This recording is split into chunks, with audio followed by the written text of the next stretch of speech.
Oh my god. No, not yet. Now.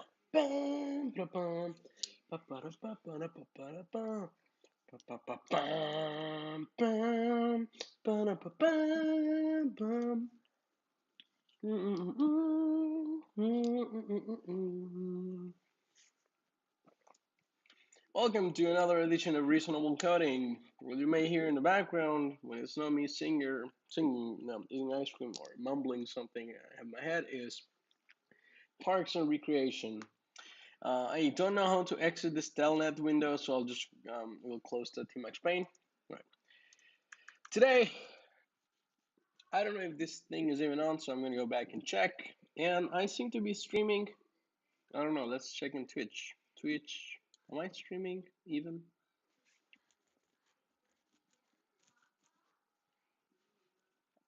Oh my god, I'm live. Yes, I'm live. And there's like 0 people there. Crap, I hear myself now. Okay. Say hi to yourselves. Cool. I can just share this link with some friends now. Like, I'll be working on a sketch live here. It's going to be awful. But you're popular now. Party emoji. Yes, you can see now. What's ta-da? Ta-da! Yeah, there you go. Cool. All right, so today I'm going to be working on Sketch.js. I've been talking a little bit with Koa Nguyen. That's hard to get from his username, but Koa is his name. I don't know if that's how you pronounce it. And I'm going to be working on, what am I going to be working on? I should probably scope that out. But yeah, I'm gonna be working for about an hour on this. There is a PR that's open that adds support for embeddability, so we can essentially embed anything, embed Sketch into any sort of website. We're gonna read through this in a second. A new entry point is exposed, and then you have these embed entry points, and you can put in the URL of an iframe, a lot of things like the value, which is the code, base64 encoded. This is misleading, it looks like a function. The language will be RE or ML, the auto height, and whatnot. So essentially, this seems to let us drop in a script somewhere and then programmatically modify each code tag that we have somewhere in the page so that embed Sketch.js, Sketch SH, Sketch RE, I don't know, the Sketch, interactive top level for ReasonML on the camel in the web, picks them up and it works. And we can take a look at the test embed here. And we saw the source first, and then it just converts itself into all this stuff. Ooh, look at that. It seems to be working. Let's take a look at the sources here. Just in case, I'm gonna put this in Do Not Disturb. Good. All right, so network, there must be a bunch of stuff being pulled in. I don't see anything because I'm filtering, of course. I do all. There you go. And we do pull in an embed script. If we go into elements, we'll see that we have an iframe, and the iframe points to Sketch.js. It's hard to see there, but maybe if I make it a little bit bigger. I do not need, there you go, thank you. Thank you, browser. You did something right, good. Sketch SH, embed. We have a value in there, which I expected to be the code, and then the language, which is RE. If we change that to ML, everything should break. But yeah, if we change this to hello reasonable coders, and I run it, bam, it executes it again. But it doesn't let you just do small things. You can also do, for example, a module definition. Let's say that's a module M that has a value F that will take X and return X plus 1. And then you can just say M F1, and then this should be true. And we can remove that statement from there. If we run this, we expect to see, oh, we define a new module M that has the signature, and the signature will include the function. It takes an int and returns an int. And then immediately afterwards, we'll make a call to that function, and the result of this should be 2. So we run, boom, Exactly what we expected. Honestly, I really like this about camel in general. The evaluation model is fairly straightforward. So you can reason your way through it without a computer sometimes. Most of the times, really. Mm.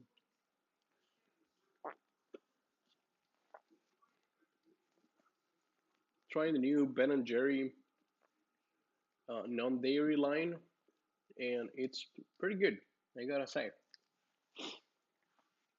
Okay, back to this. Now we know what this is. Now we need to figure out why we want to do this. And we want to do this, or rather say, I want to do this because ODoc, or ODoc, or ODoc, the documentation compiler for Camel and Reason, it allows you to embed little snippets of code in as part of the docs. If we see, actually, let me just show you docs that I built before. Well, these are the docs for an experiment called Reactor. It's message passing in the web. You should have a look at it. And somewhere around here, we will see beyond this automatically generated signatures that come from the type system, the code itself. Right there, here. You'll see a little snippet of code. And this snippet of code is essentially just a code type. We can just open this. It's a code, and it has some classes, RE, HL, JS, or camel, and whatnot. And this comes straight from a code tag, not unlike the triple backticks that you have in your typical markdown files.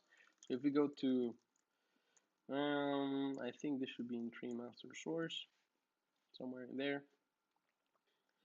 Reactor REI. Yes.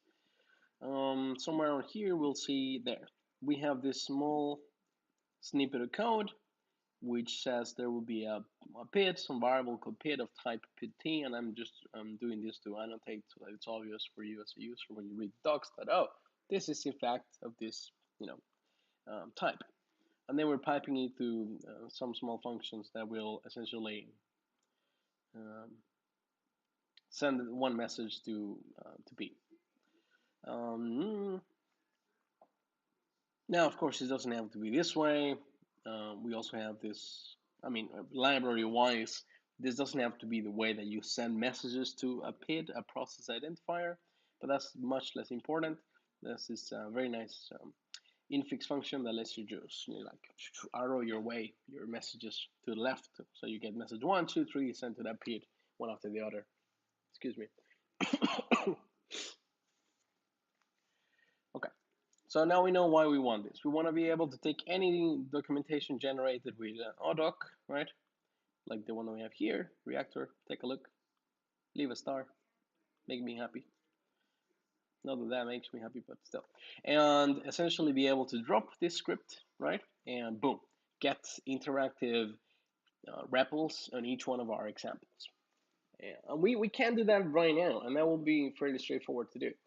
But the problem is that if we do it in a library like Reactor, we'll find out very quickly that when you go into all the way down here, when you go in here, none of these things are declared. I mean, what the hell is PID? Is it a module? It's not unknown at all. I mean, it's not really identified.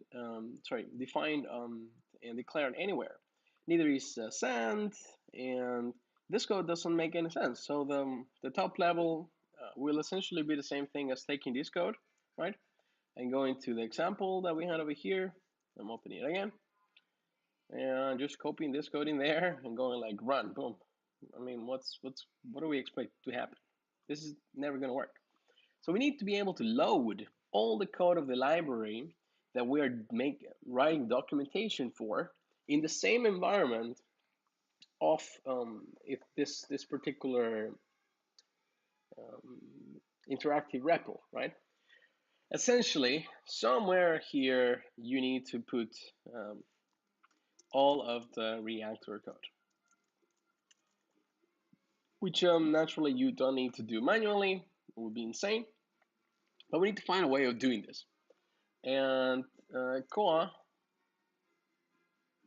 oh, now I feel like shit. I might be mispronouncing his name. Koa. Do I even follow him? I'm so sorry if you're listening to this. I am really, truly sorry. I'm just going to Koa and new gen.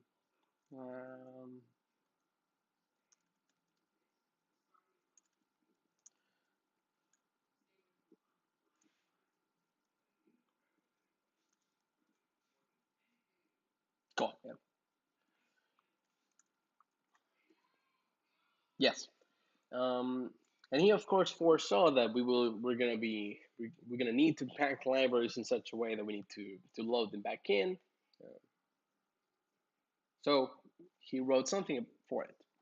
And if you go into the code, and this is where we're gonna stop using the browser, we'll find that we have a packager, package, repackage. Where the hell is it? Is it in the pull request? Embed.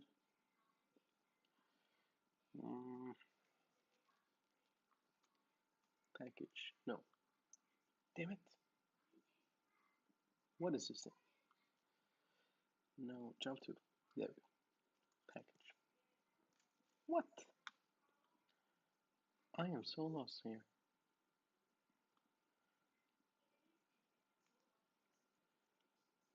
Server, client. Is in the client? I think it's in server. Schema. Is it even in this repo? Engine.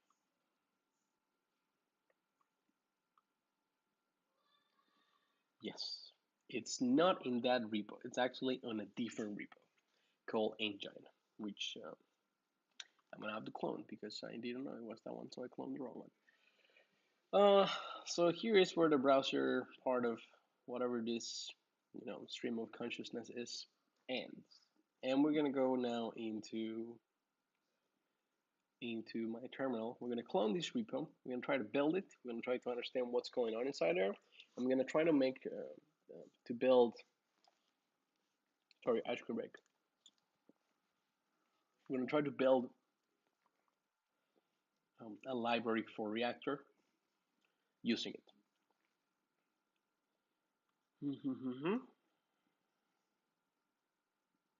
All right, that's it. And I already had cloned the repo, so this is misleading.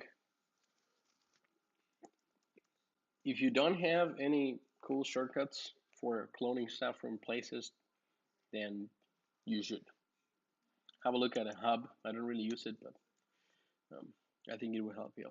I guess it would help here. All right, so we have the engine repo here, and it looks all right. It doesn't make files, so I'm just gonna hope for the best and run make.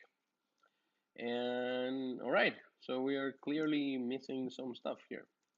If we open the make file, we see that we don't have a make install target, so I'm guessing we should run se install. All right, in case you didn't know, SCSH, I don't know if it's SE or EC, I call it SE, that makes sense to me, but some people call it EC, is a build tool for native Reason and OCaml that lets you do package management a la NPM for your OCaml projects as well. It does a lot of things. It's a pretty cool tool. I don't quite understand the internals of it. Yeah, I prefer working with Dune for native stuff, but we'll see how it goes. SE install. So you install it like yarn global add SE, and then you can just say SE install. Oops, SE install, and it should fetch all the things that you need.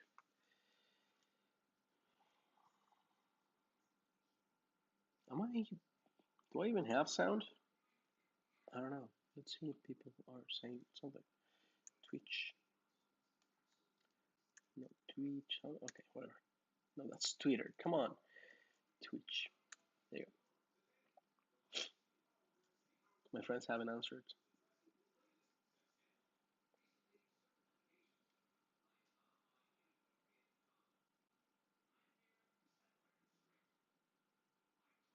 It works. The sound, brilliant. Thank you. Thank you so much. You get a +1 on your next pull request.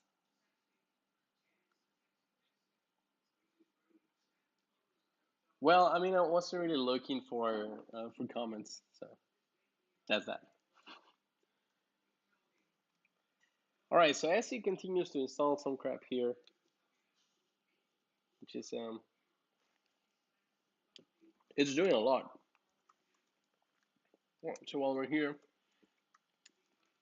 SE works with a package JSON, just like you would, I think. Yeah, and he has this key called SE that essentially defines your scripts.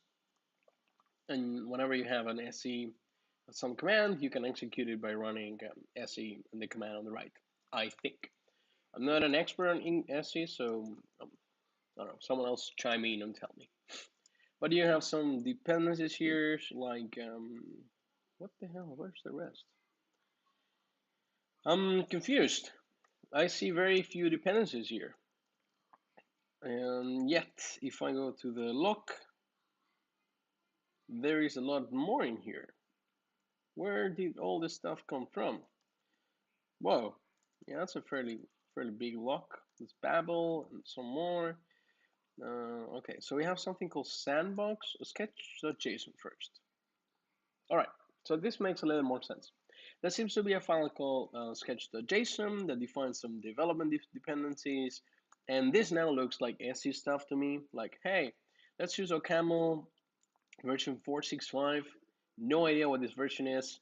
OCaml versions as of lately are 4.0x.y. For example, 401.2 or 402.3 or 7.1. The latest one that's released, I think it's 0701. So I'm guessing this is some internal SE version for a package that they maintain that has compatibility with some OCaml versions. I don't know. We need the Dune build tool, yes, and we also need Marlene.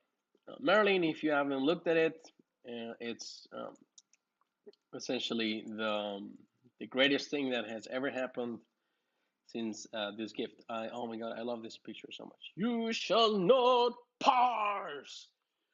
Um, it's an LSP way before LSPs were a thing for Veeam, Emacs, and any other server that can connect to it. It's super arcane, but it does all the things you'll ever need out of LSP like tool. It's maintained and developed by some of the greatest people I've seen in the development world, like Thomas Reffis and Frederick Boer. I have no idea how to pronounce your name. Sorry about that. But yeah, have a look. Install it if you want. There's another project called OCaml Language Server that is essentially an LSP server that um, I think uses Marlene under the hood. Yes, you also need to install Marlene. So if you're using an editor that uses LSP, then you can essentially just use OCaml language server for connecting your LSP editor to the best tooling I've seen around for language, Marlink. Okay. Anyways, we have SC stuff and it's building, and we know where the stuff comes from. We have some other dependencies here, and it's built. There's also a sandbox JSON, which I assume it's more stuff like that. Right. It has. Okay. So the sandbox not only has a different set of dependencies, if I didn't misread the last file. No, okay, so if you look, I'm gonna do this again, so you see more of side by side. We have depths on the left and depths on the right, and the sandbox depends on Sketch, which depends on all this crap on the right here, the easy installer, the recent syntax toolchain, JS of OCaml, which is BuckleScript, before BuckleScript, and reformat error, which takes the Dune or the regular OCaml errors and turns them into awesome. And it has more dependencies, which I'm assuming are some standard libraries that are available. Ooh, camel graph, nice. I recently used this one library in Cactus. But anyways, okay, we have a rough idea of what the subprojects, the engine of Sketch has. which is Sketch itself and some sort of sandbox that relies on it. So now let's do the reasonable thing and go into the Readme, which is what we should have done to begin with. Installing SC. Now, okay, we need to essentially install everything in the sandbox, and then we can install everything in Sketch and then everything in Sandbox. I like that you can reference different packages with this little notation there. It seems very affordable, very cheap. So go away, install everything. In the meantime, I'm gonna eat some ice cream.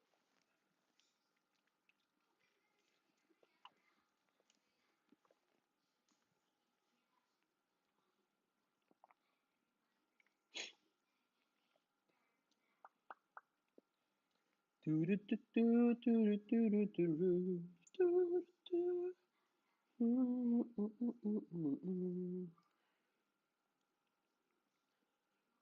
I believe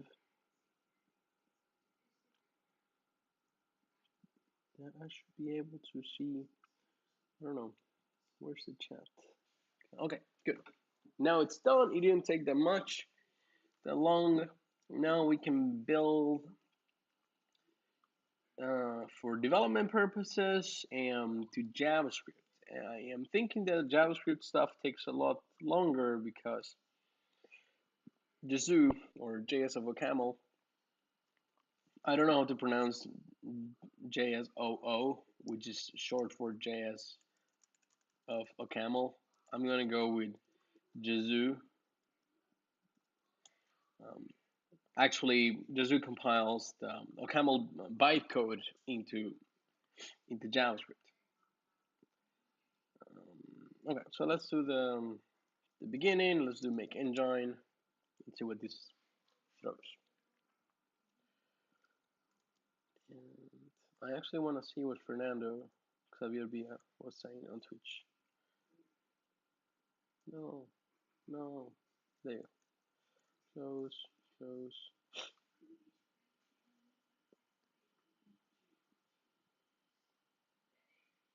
I should get one of those streaming environments where you can see the comments all the time.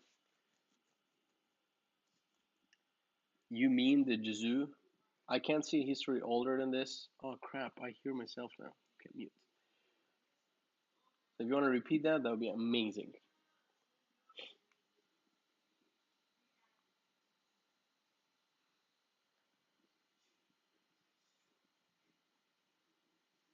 Oh yeah, I can try to read the comments on the phone.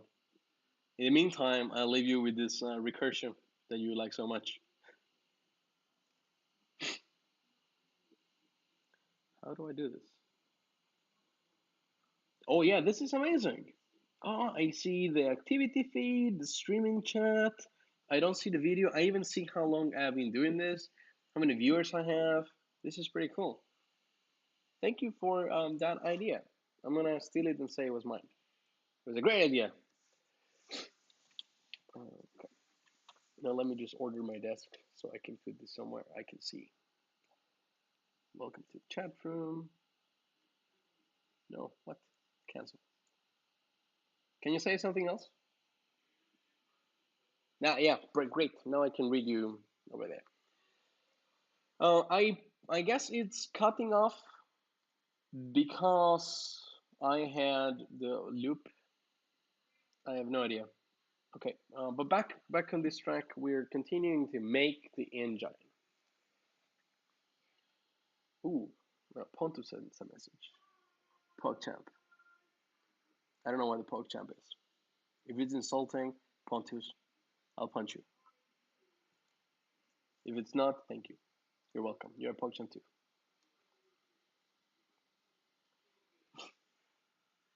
Cool. And I kind of want to be able to run make.js on the side, but it might take forever.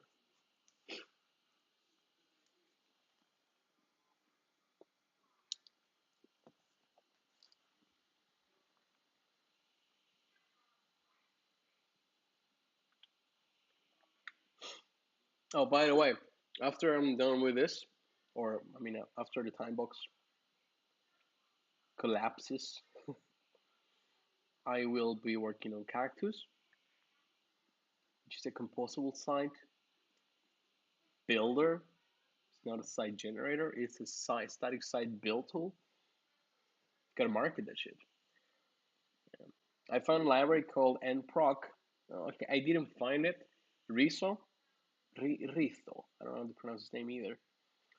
Rizo recommended me this library called nproc, and because I already have a computation graph of everything that can be parallelized, I will try to parallelize the crap out of building static websites because I mean I can't stand that Hugo, a tool built in Go, is the fastest static site generator around. Reason slash OCaml should have a better one, or at least a faster one. I don't know, but I also like that Cactus doesn't impose any structure on you. Anyway, well, this builds. Let's try to find some of the source code and see what's going on. So the project itself doesn't seem to be that big. We have just 3 Dune files, right? Oops. Packager, engine, and entry. I do not know what an entry is. I have an idea what an engine may be, and I think I know what the packager is. We can start with the packager. Cool. So the packager is an executable which I expect us to have available immediately after making the engine. Oh my god, this is taking so long. Why?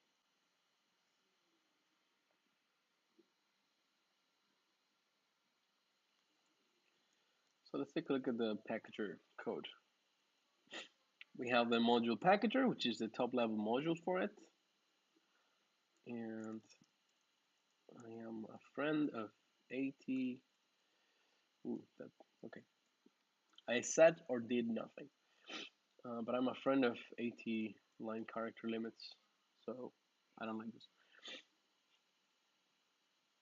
All right, how this works. 1, build a dependencies list of the current package in the correct loading order. We get that, we call OCaml find, and then we're querying it, and we say predicates byte. Interesting.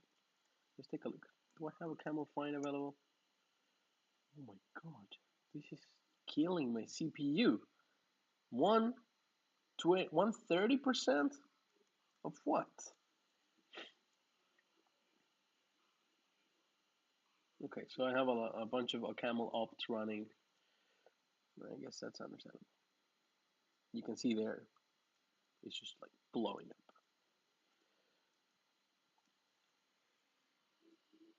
up.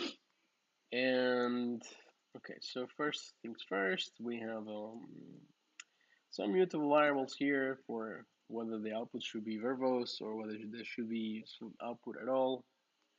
I don't really know what the type of this will be. A string, I guess, because we're using it somewhere as a string. Right, okay, so we just call execute, which is defined somewhere else, I guess in one of the other modules. Let's see, type signature doesn't tell us. Great. Right. Let's say it's in utils because we are using it like, I mean, it very likely is in utils because we are opening the module at the beginning, and of course it is. And this thing just splits, actually concatenates using string concat the command. If it's verbose, which you tell it at the beginning, it will. So you can change the verbosity after.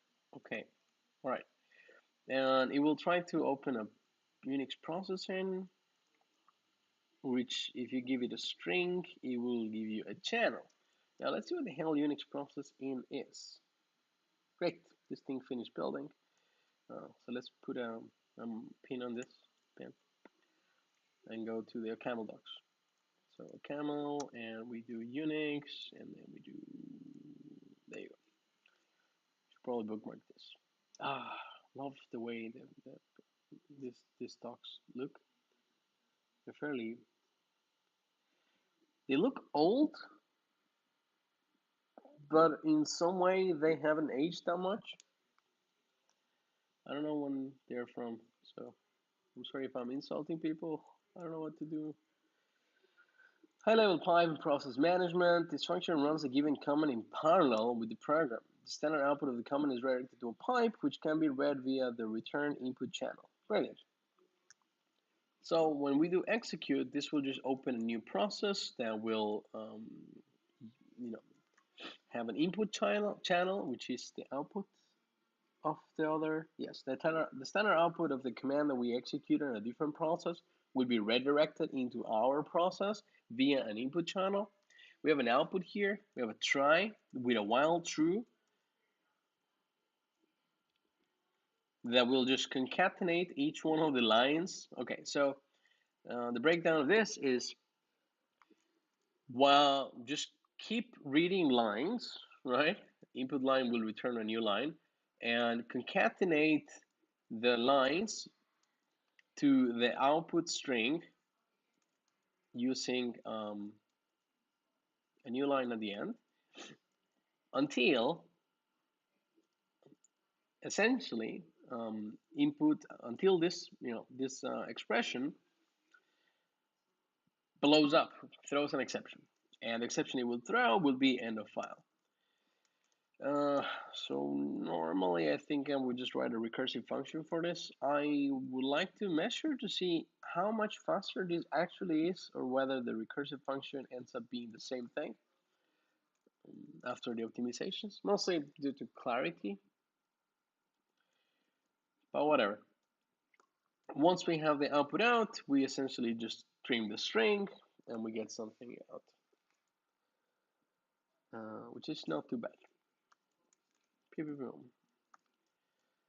So we are partially applying execute with the verbosity mode that we just got in here, and of course we're just giving it a reference to that verbosity. It's not yet picking it up, which means you can change the verbosity of the whole thing on the fly, which can be very useful, I guess.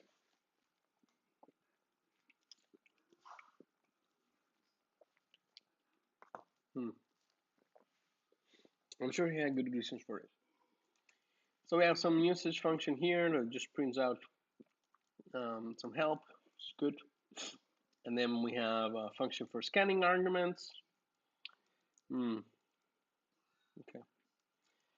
Then we just check if we match on verbose, then we set verbose to true, and we continue recursing. Worth noting, this is mutating state above in line 11 here. And if we find help or H, then we print the usage and we end. If we find output, we just take the next thing that comes after it and we put it in the output variable upstairs, up there, and we continue recursing. And for anything else, I mean, it looks like we're just, what are we doing here? Are we dropping? Scan arcs.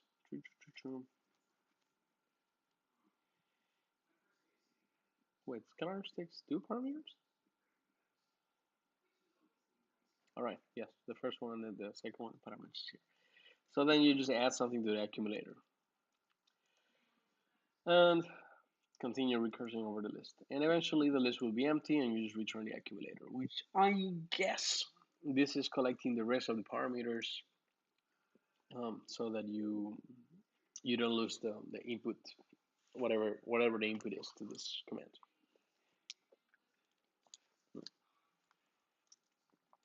All right, but going top down function by function is not very helpful right now.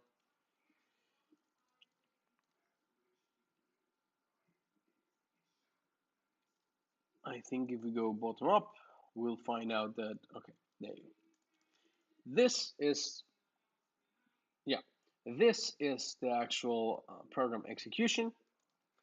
It takes the arguments, it takes the sysargv, and if we run utop, you'll see that sysargv is an array of strings to represent all the commands that we passed. If I call it again with like I hello, then this thing will have dash I and hello there. You can see. One second, I'm gonna mute. I'm gonna try to mute so I can blow my nose.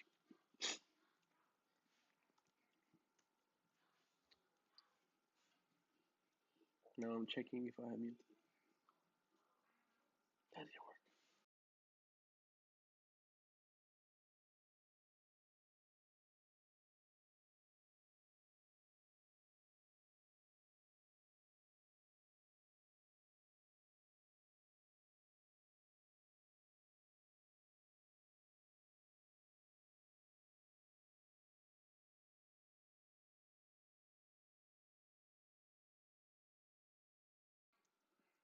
Cool. Thankfully, you didn't hear any of that. Anyways, where were we? Right. We were analyzing this function where we take the list of arguments, actually the array of arguments, we turn into a list, we get the tail, and if we run something similar here, array to list, and then list of tail, then we get only the stuff that we care about. The first one is going to be the name of the program, which it's pretty useless in this scenario. As you can see here, we're essentially filtering out the arguments. And we can do this. This is no mutating the variable. It's rebinding the name to the variable. You can do this as many times as you want, and it will be okay. It's fine. It's a very common pattern to not have to do prime and then prime and so on and so forth. And then essentially we try to come up with an output there, which we use get current directory for. And if we call this thing, then we get where we are right now, the structure to the package. Okay. And if we concatenate both those with file name concat, and by the way, we use file name.concat so that we get the right concatenation across operating systems. Sometimes you get the slash, sometimes you get backslash, depends on if you're on Windows or Unix based. And essentially, if we have no output folder, we just take packages. But if you have a specified one, we'll use that one instead. And then we'll try to do make dir output. So we can check the make dir over here. It's a very nice one. I copied it recently to use in Cactus with some slight modifications, where recursively we try to create the parent until we find the first parent that already exists. That is, we take the destination, and if the destination does not exist, then we extract the parent, and you can see that, for example, if I do current directory, and I just do it again so that we can see the value there, and then I do file name.dir name, then you'll see that the value that we'll get will be the path to sketch sh, sorry, the path to engine without the name engine at the end, boom, which is the parent. And of course, you can check if this one exists, and if it doesn't exist, then you can try to get the parent of the parent, and then check if this one exists, and so on. And as long as there isn't a path that exists, then you will continue recursion until you find the current directory. If you keep doing this, and I'm just going to do this with a shorter path.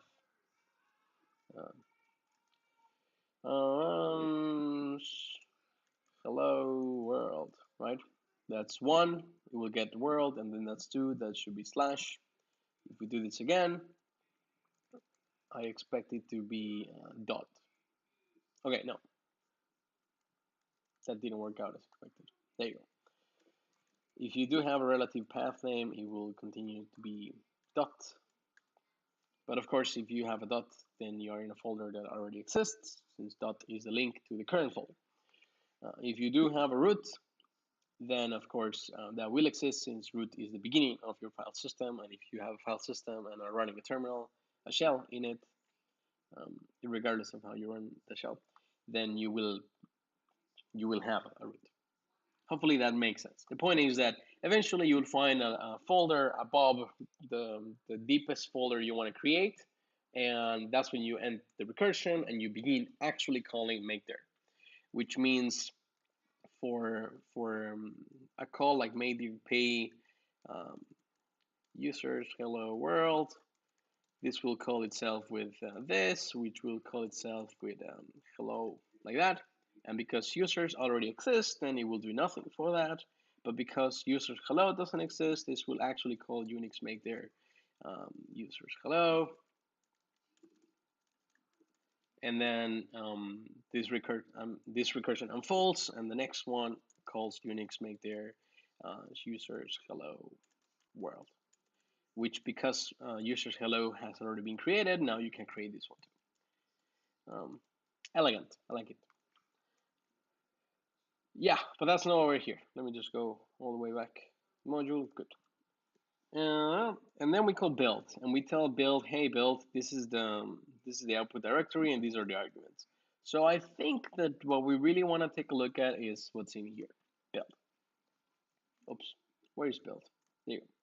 Sorry, this is very messy. From the top, I'm just gonna search for the build function, and we have a bunch of matches. So I'm gonna search for a value assignment, a value binding. Cool. So you have build here. It takes an output and something called top level packages, which now begins to make more sense, right? The last time we checked the function, I'm gonna put a marker here. I forget how to do that. No, that's not the way. Last time we checked, we consumed the arguments and we left the last ones. So if we called this, remember that we called utop here on the right, -I hello, and it had for sysarg, argv, it had all of this stuff, right? The scan args function will take some of this out, but we leave the rest in. So now if we called the program hello world, I don't know if this is gonna run, but okay, it didn't find it. But essentially, if we call hello world, it will say, oh, -I is something I know, remove it. /hello is something I know, remove it, and remove the first one as well, because now the list that remains is a list of one name, which will be world.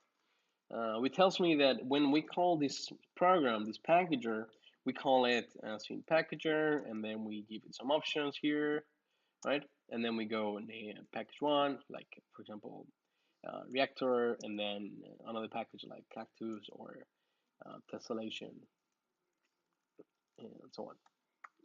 Holy crap, 5 viewers. Who are these people? I'm scared.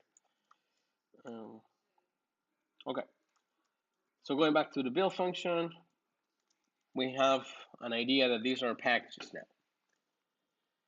Unfortunately, the type, if you every time I say the type, you should look at the bottom left of the screen. Hopefully you can see that. If you can't see the list string underneath normal, please let me know. So we fix this on the run. I think the chat it should be available. I am reading the chat, so you can just write in the chat. In the meantime, ice cream break.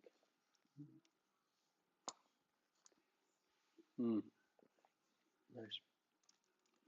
Okay. So we begin by building. I have no idea what SS here is, so we can take a good signature, and it looks like a sorted set, maybe. And there will be something called empty, so it's an empty set, I presume. A reference to an empty set, which makes me think that we might be modifying this over and over again. A lot of mutability going on. And actually, I need to know what lives this SS stuff is. It's gonna hunt me at night otherwise.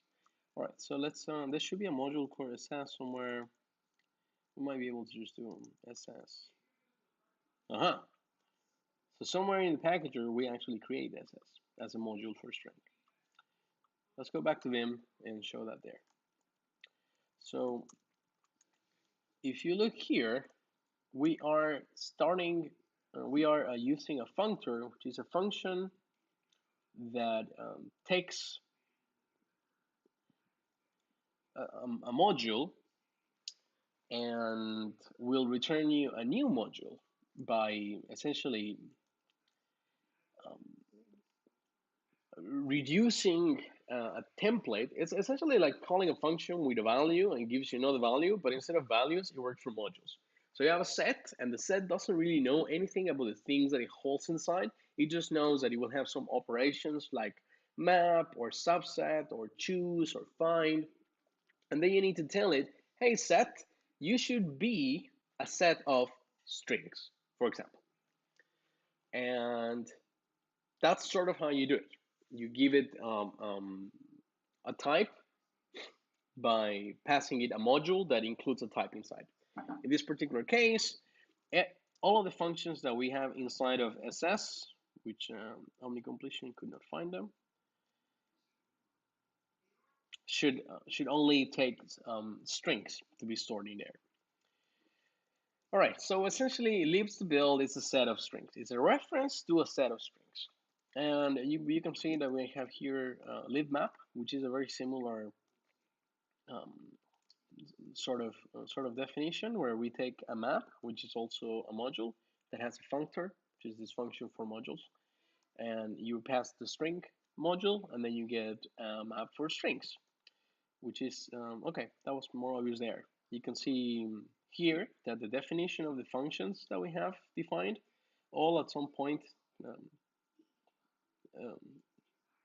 Oh wait, I am mistaken. I am 100% mistaken. For libmap, it is only the key, right, that you put in there as a type. So we're saying this would be a map that has, for keys, strings. As you can see, the type is string. So let's take a look at what that looks like for SS.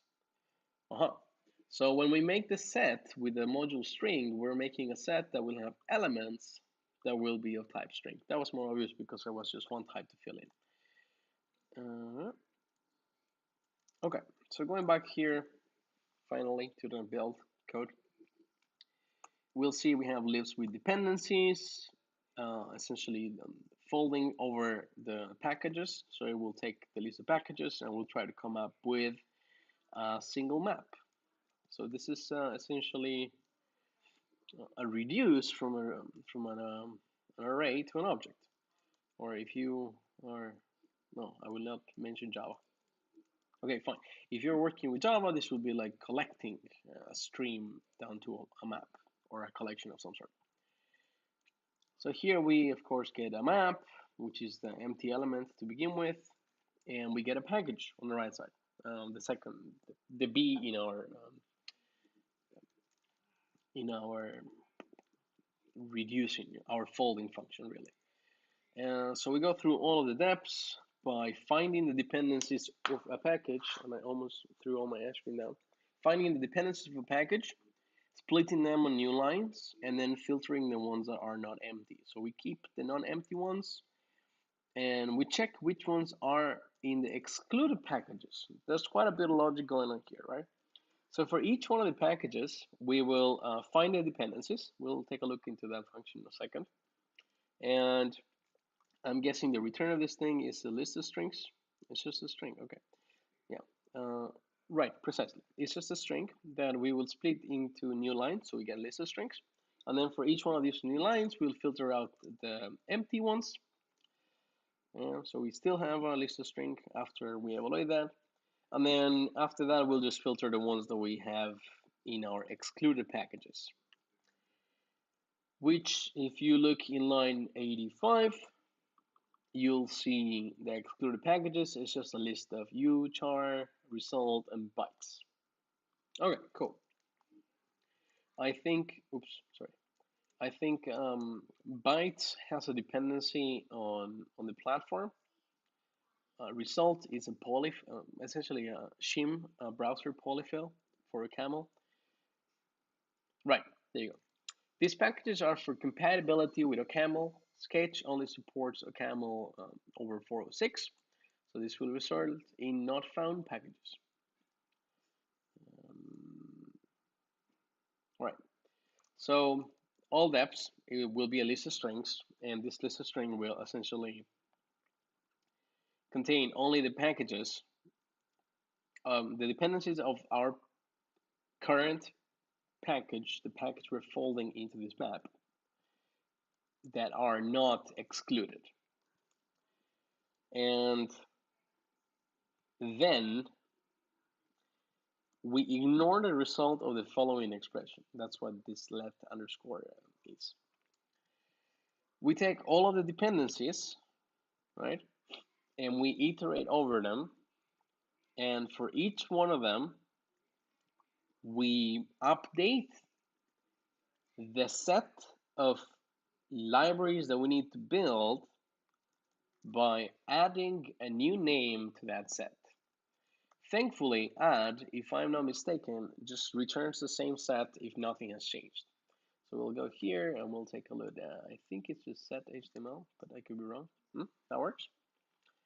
If we open output S, which is the module type of the return type of the functor make.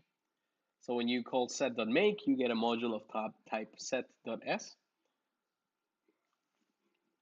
And in here, if we go for add, it says add has an element, and then it takes a t, which is the type of this of sets, and it returns another t, which of course means another set. And there's a call here, add xs, which in reason will be add parentheses x comma s parentheses. We'll return a set containing all elements of s plus x. Okay, so this just adds a new one. If x was already in s, then nothing will happen to the set, right? Awesome. So we can just add the same thing over and over, and it will incur, it will not throw, it will not blow up on us. I do not know what kind of performance penalty that may have if you have to check for the whole set, but that's none of my problem right now. We can have a look at that later. And up to this point, we have updated this set, right? The set of the libraries that we need to build. So now we will just take the map and add to the map the name of the package, right? And the list of dependencies for this particular package. Over time, as we fold this list of top level packages, we will end up with a map that, if you excuse my JavaScript, it will look a little bit like, let's say we have a dependency on bsdoc, and bsdoc depends on audoc and command liner. And then we have a dependency on SAGWI, and SAGWI will depend on, let's say, parcel and, I don't know, Lambda, right? But also,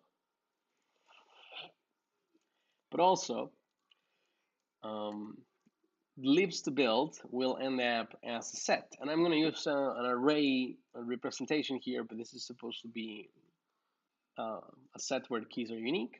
You will find a doc and command liner and parcel and Lambda here. So these are the two structures that we're building. The first one is the libs to build, and the second one is the libs with dependencies. Yes, this code should be fairly fast, even though it's quite unelegant. It's mixing a lot of imperative style with functional programming style, but it's fine. It does its job. We can rewrite it later. Immediately afterwards, we just take the whole set, and we iterate over the set, and we're calling build lib. So we have something like planning the build going on here, and after we plan the build, we will essentially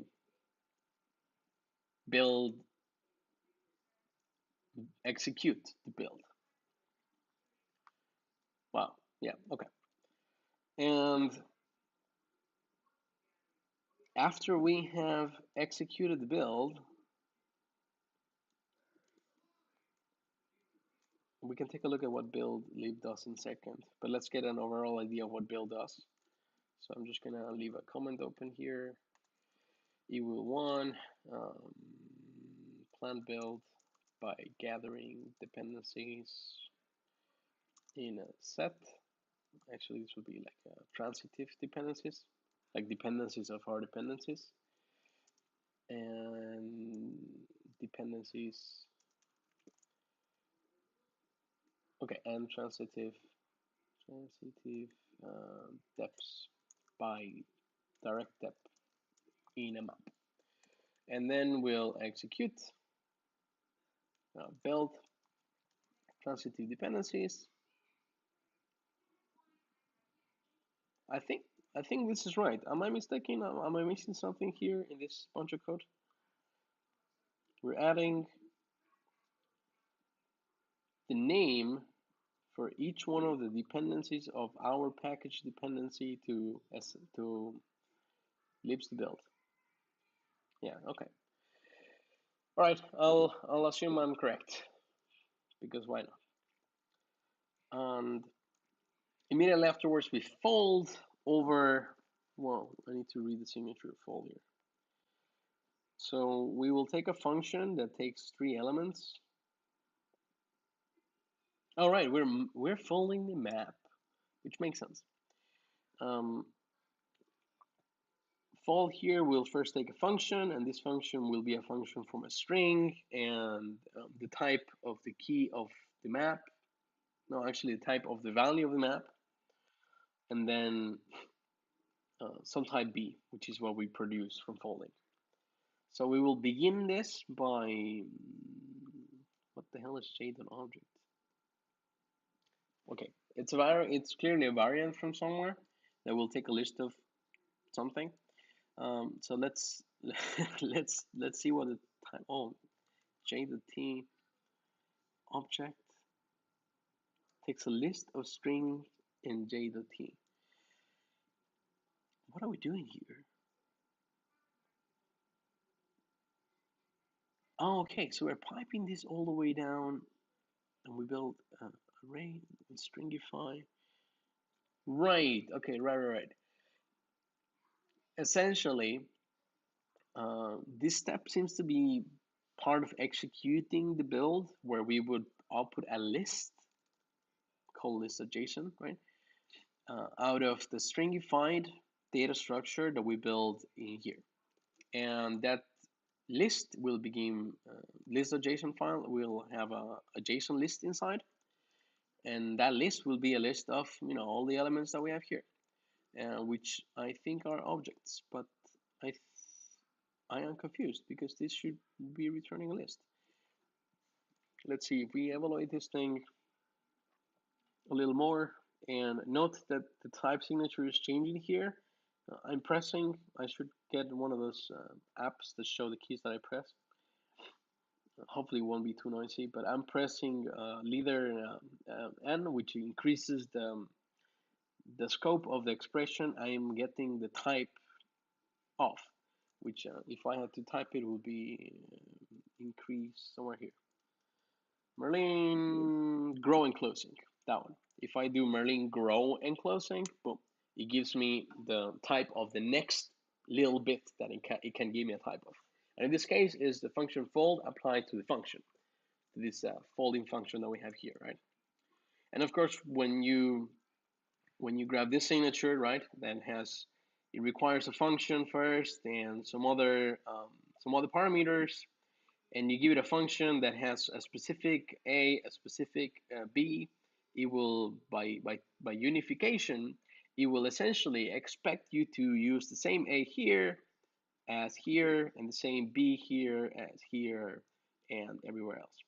So if we give it a function and we grow the enclosing, because the function is a function that takes top name, which is a string, libs, which is a list of strings, an accumulator, which is a list of this j.t, which I'm assuming is a JavaScript type, and returns a list of this j.t.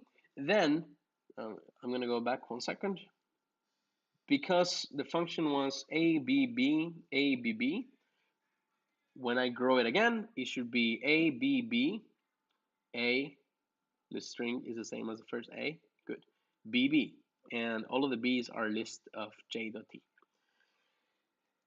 This is very useful to see what the hell is going on. You just grow the enclosing a little bit and you say, oh, you know, I have this folding, I don't know what it does, I can grow it a little bit and I see, oh, this is what it's expecting, and I can grow it all the way and see, this is the type that I get back, that I get out of it. So this is building a list of these types. And the interesting bit is that here in this function, right, list is already a list, but it's really just it's a recent list. It's not a JavaScript list, which is really a JavaScript array. So we need to wrap it in an array so we can stringify it. All right. So far we know that whatever we get here when we stringify it will look a little bit like a string of an array that has some elements in here that we know will be objects from line 1 to 6, right? So there'll be some object there, and we'll figure out what it has inside. But there will be many of these things. So we can continue here by saying, because objects, oops, what? No, oh, right, sorry. Everything broke because I had a comment that broke the type unification. Because object here is a function, it's not really a function, but it takes a list of strings and JTs. It's leading me to believe that you build a JavaScript object using it by using what in Erlang we call prop lists, which is a very weird way of saying that if you wanted an object, and then again, excuse my JavaScript, you can make an array that for each element has an array where the first element is the name as a string, like hello, and the second element is the property world, right? So if you had that world hello, then this is equivalent to having an object. Yeah, the shape actually looks very similar. Hello, world, and then world, hello, right? The difference is that this list is much nicer to work with because you can map over the whole list and then map again to get into each one of the elements of each one of the things. So the thing that we have on the top here is called a prop list, and this is an object, but you know that already. So I'm just going to remove this comment now. 1, 2, go. So we build this prop list by essentially getting the top name. All right, which means the top name will be a string, of course. Let's start to explode this a little bit. We'll have an object there that will have for top name the name of the library, because we're calling libs with dependencies, and it's a map. And the keys in this map, if we go back again, we'll see that. Oh, sorry, what did I miss? That didn't work. Why didn't it work? There you go. The keys in this map are strings, right? Where am I? Sorry. So now we will have something like the stock, and then the value of this thing will be an array, where we will essentially just pipe. Yeah, this is just the libraries, which are the value associated in the map that we saw above. Remember the map that we built that has the dependencies, like, I'm just gonna leave this here for the reference. Hello, doc, and then command line, like that. This is the right hand side. So when we go all the way back there, we are building essentially the same object. We're taking these libraries that are the value of the key in this map, and we're saying For each one of the names in these libraries, we're just going to wrap that name in the JavaScript string. So this ends up being ODoc and then command line. There you go. And then we just attach this field, which is really an object, into this list, and we just return a list with the accumulator. So if we have more dependencies, like if we have Sagui here, then this will have a parcel and awesome around something like that. So I expect us to call this this build function, and it will plan the build, gathering all the transitive dependencies in a set and the transitive dependencies by direct dependency in a map. And just it's clear when I read it again in half an hour, because I'm gonna forget. And we build the transitive dependencies, which we're gonna get to in a second, and we immediately afterwards will print out essentially print out the dependency map. Why it's printed out in a list, I don't know. I think it has to do with how it's going to be consumed later on, so I'm counting on that. But yes, now we have a pretty good idea of what this packager is doing. We can dig a little more into how it builds things, because that's where the magic will be happening. And I don't expect this to be too complex, even though you can see already we have a lot of OCaml find calls everywhere. Don't panic, don't panic. Also above is this scan rx function, and it's really just the beginning of the module. So we don't have a lot of code to review. We really just have this function here and the helper find CMI, CMA, and so on. It should be not much. And surprise, look what I found. Bam, module J equals JSON. Nice.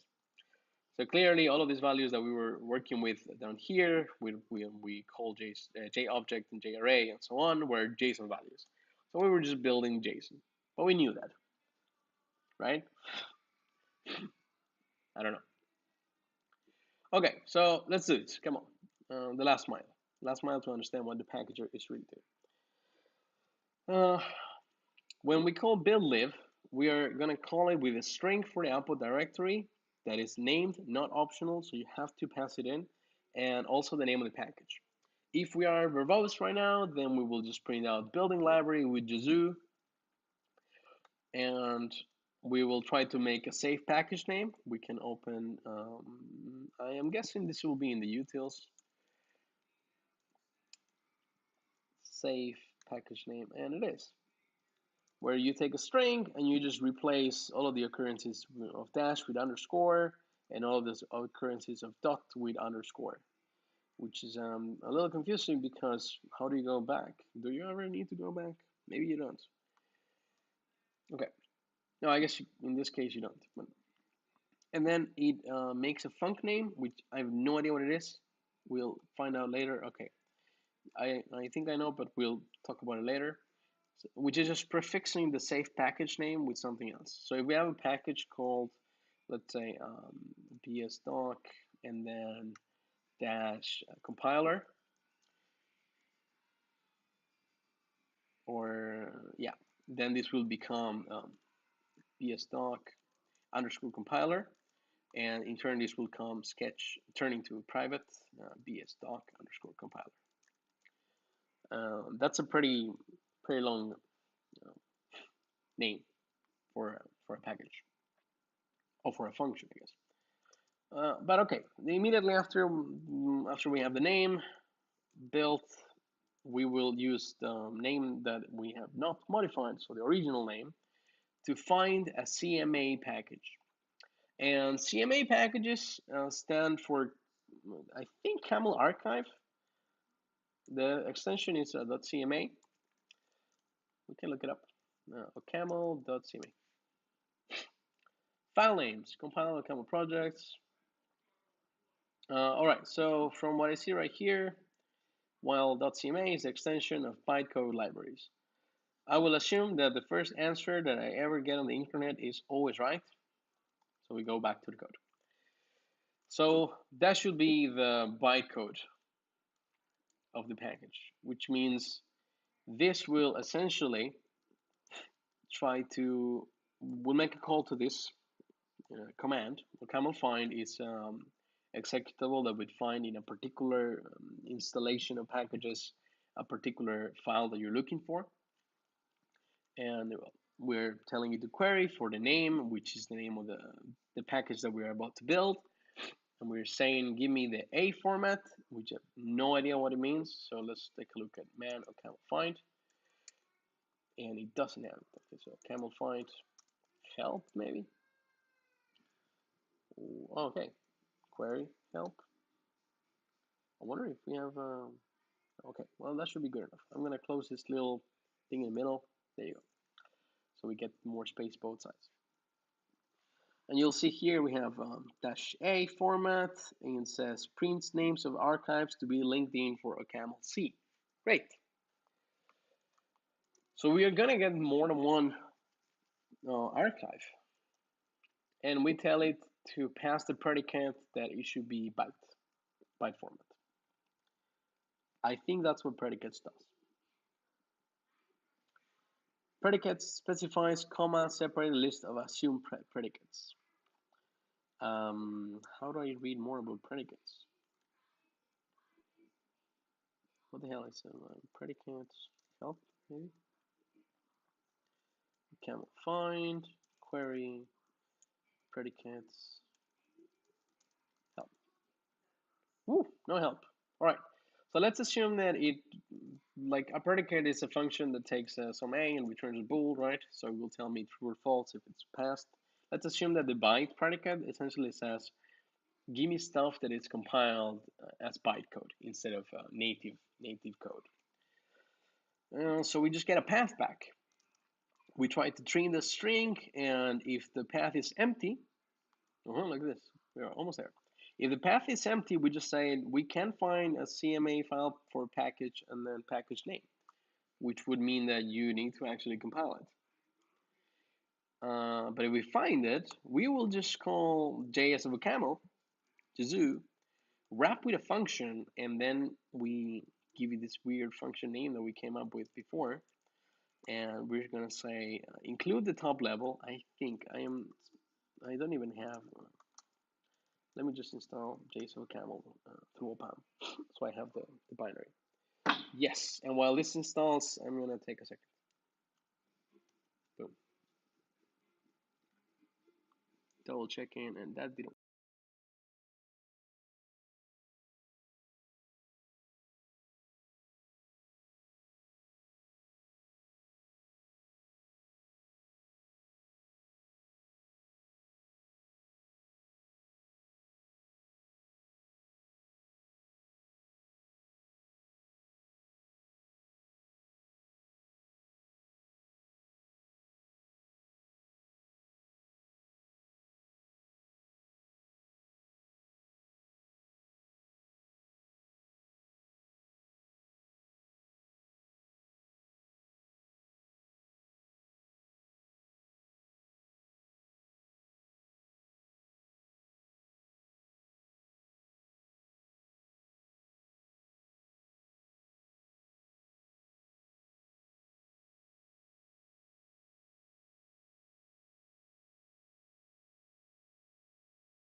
And I'm back.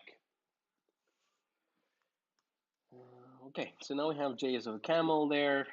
Great. And if we do help, we might get some more. Oh, there you go. Nice. A very nice manual page with all of the synopsis and stuff that people never read. That's what I want. It has this thing called, it doesn't have any of these things. Okay. Top level, which means compile a top level with it. Great. And wrap with function, which I don't see anywhere. Okay, options, wrap with. If you didn't know this, you can press a slash and then you can search for things in here, which makes it really, really nice because these pages are usually super dense with knowledge. Okay, so wrap with function wraps the generated JavaScript code inside a function that needs to be applied with the global object. Yes, okay, this is great because now we can encapsulate the whole of a package in a single function, including the top level, which means if you import it, you can import multiple of them, and they will be completely isolated from each other until you evaluate them. I have no idea what happens when you evaluate all of them. Okay, so let's get out of here. And surprise, surprise, we are gonna be finding something else first, which we didn't find yet. We already have this find CMA. We're calling it again with the same package name, which makes me think we can just use CMA path here. But I don't know. I don't really know what this is. I expect it to be a string that has new lines and whatnot. I'll just leave it as it was.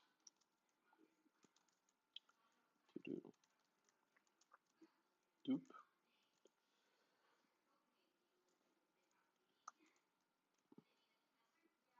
Hello. We're working on.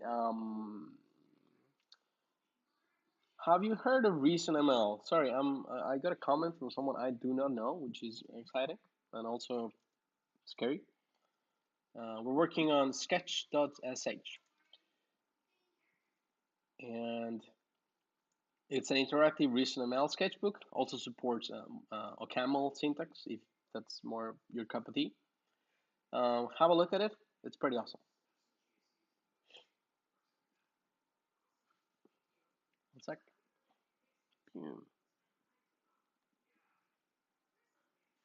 All right.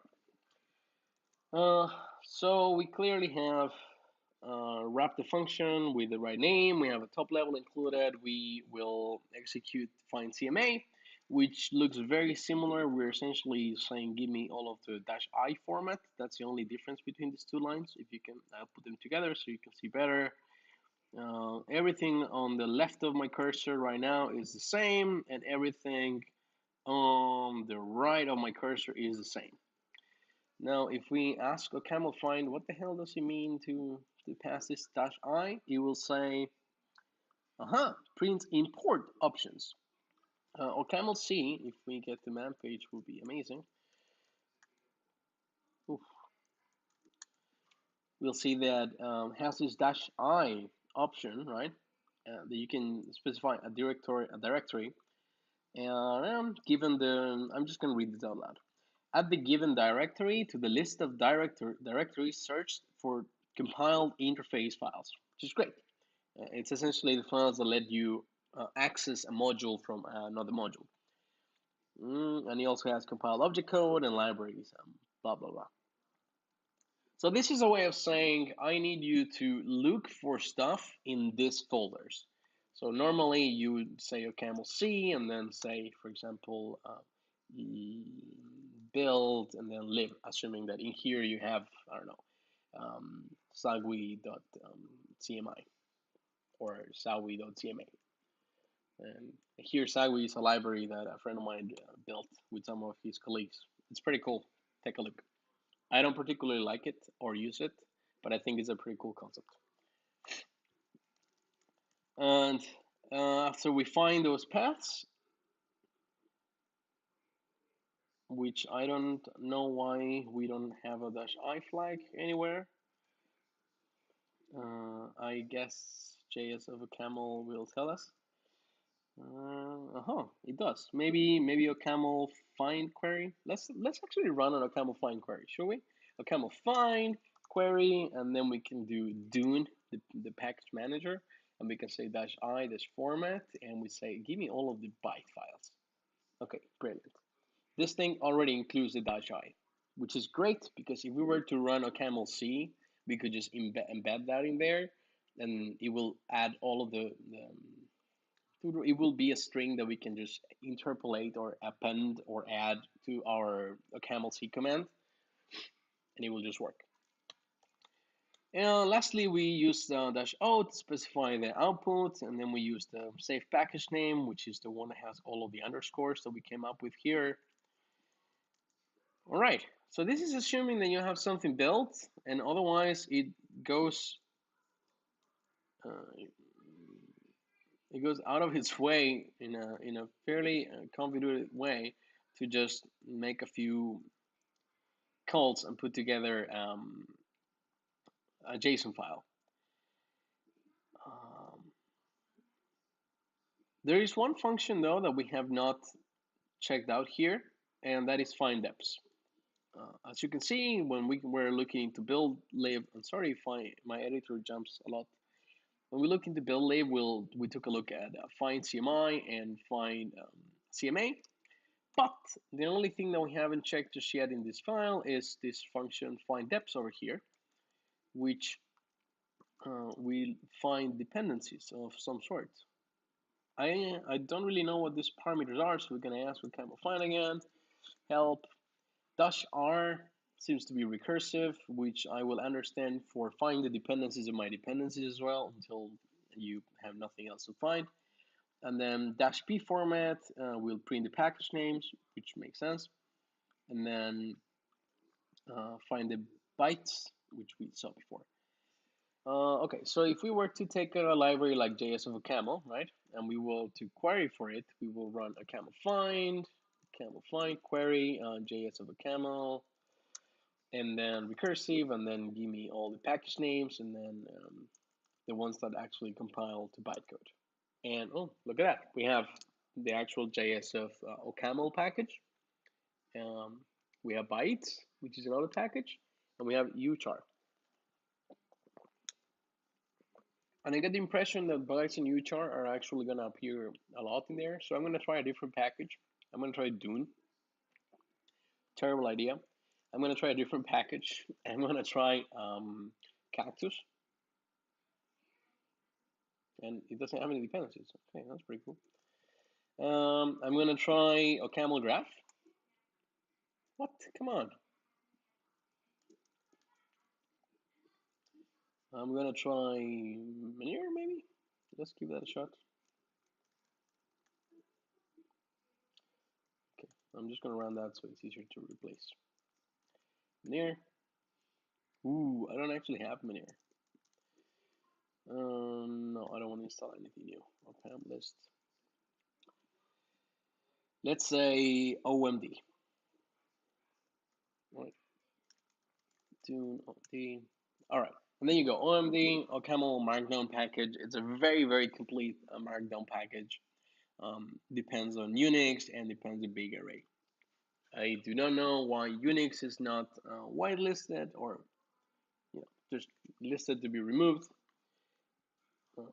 I think maybe it needs to. I don't know. But cool. Now we get a good idea of what's going on. We know that this thing will be building, will actually just be collecting path names and executing a run, a bunch of commands to figure out what the dependencies are. Sure, we could refactor this to be a little bit more manageable, but I think first we should try to get whatever we need working and to make sure we don't break any backwards compatibility, and then after that we can say, all right, if Koa likes this, we can document it, we can make it pretty, we can remove some of the mutability that we have here, adjust the recursion the recursion and iteration patterns to either be fully imperative if that's what he likes best, or fully functional. I would personally like this to be fully functional, but A, it's not really my code, and B, the intent here is to have a tool that's fast. So if we need to make some adjustments and use some mutability to get something to be really fast, then no reason not to do it. But yeah, I mean, this fault that just ignores the results is kind of weird. I wonder if we could have just used ether here.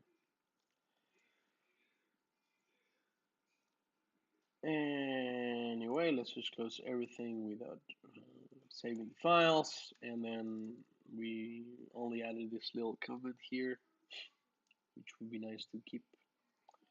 So I'm going to add that comment. Yeah, I'm going to make a patch. For those of you who haven't used this before, this is Git's interactive commit tool, which is really, really nice. It lets you select chunks of files that you're gonna be modifying to commit only those. So in this case, it showed me this thing and said, "Hey, this is the chunk. Sorry, hunk. What the hell is a hunk? A large piece of something." Okay, so this is a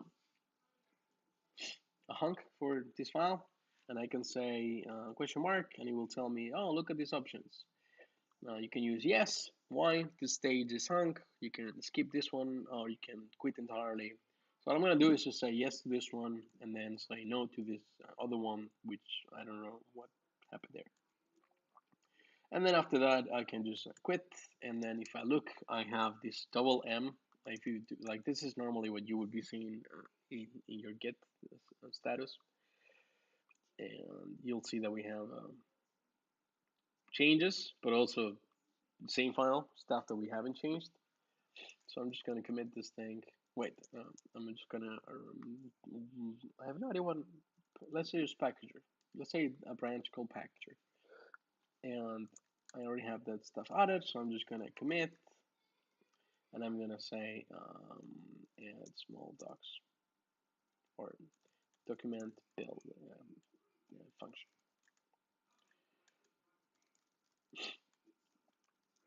Cool. All right, we can stash the rest of the changes. And oh my god, my headphones are dying. And I don't know, is that enough for today? I mean, at least with Sketch, I really want to work on Cactus now. But let me just check with Koa and see what's going on. Pew, pew, pew, pew.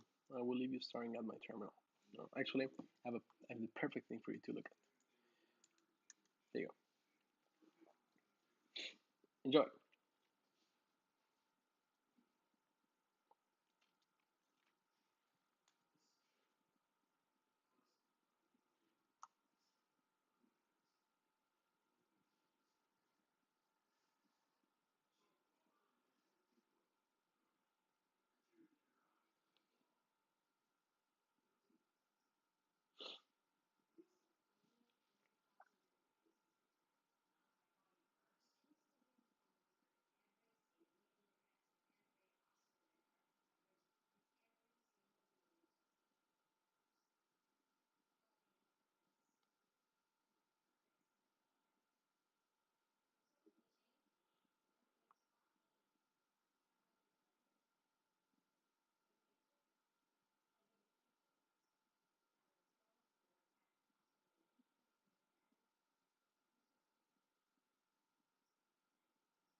All right.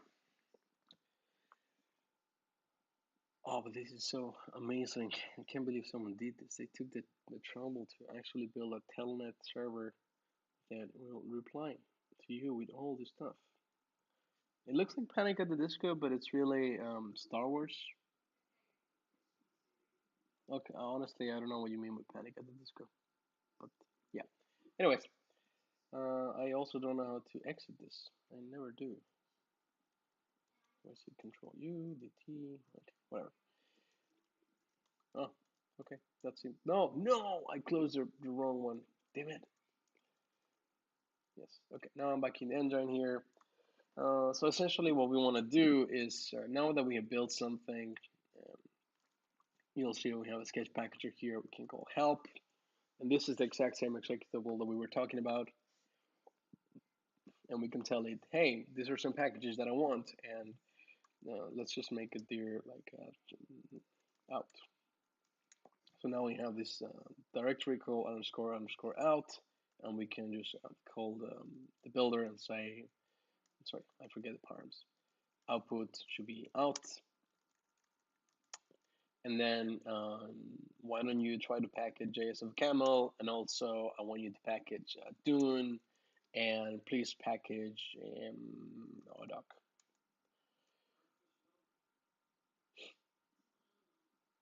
Right, so he failed to package Dune and ODoc, which is fine, but he packaged JS for Camel. So now let's take a look at what do we have inside of this out folder. Ooh, we have a file, right?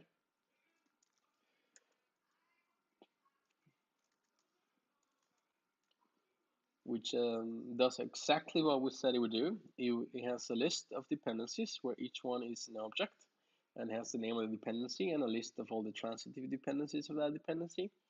Apparently, each one of them depends on themselves. I know, R2D2 left the ship before Imperial troops went on board the ship. Yeah. I don't remember. I wasn't watching. I'm sorry. And on the other side, we have this JavaScript file, which is a freaking 40 megabytes. Oh, all right, no worries. It's a freaking 40 megabytes, but also it's the whole of the compiler that takes JavaScript, right? Sorry, OCaml, and turns it into JavaScript, and it's written now in JavaScript. So you have a package. Oh, this is insane. You have a package, a JavaScript package, right, that will execute the code of a compiler that will turn OCaml into JavaScript. Essentially, now you're giving your JavaScript the ability to also run OCaml. But 40 megabytes, that's a bunch. I suspect, though, that if we open that file, sorry, theme.js of OCaml, it will not be minified or anything. It will just be, there. Mm. Oh, okay, so I am very wrong. This code looks super compact.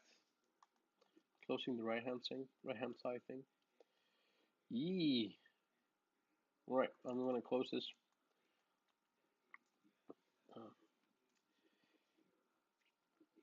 So I am confused. The last thing I talked to about was being able to call this command on any library and essentially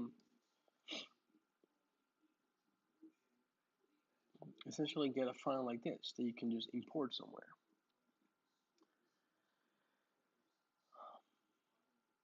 All right. Anyways, I think this has been very, very cool and helpful. And I don't know who's watching out there, but if you are, Koa, thank you so much for the work you put in Sketch SH. I keep thinking it's going to be a Sketch JS. Sorry about that. Or Sketch RE. Or SketchML, even. SketchML. I like the sound of SketchML. It's like SketchML. I don't know. Yeah, thank you so much for the work. I'm going to be closing this stream, and then I'm going to start another one to work on Cactus. I might take a few minutes in the middle, though. And if you haven't tried it yet, and if you're looking this in the middle, or if you just joined, I see a few people joined. Sketch.js is an interactive ReadMe sketchbook that allows you to Write your recent code or your OCaml code if you prefer to have OCaml syntax. And essentially, you can evaluate everything that you have. You can leave comments in the middle, which makes it really easy, really nice to. Ooh, these are dying. Okay, makes it really nice to share your thoughts and also share some code with your thoughts that can be evaluated. And it's brought to you by Koa and has a bunch of really cool contributors. All right, cool.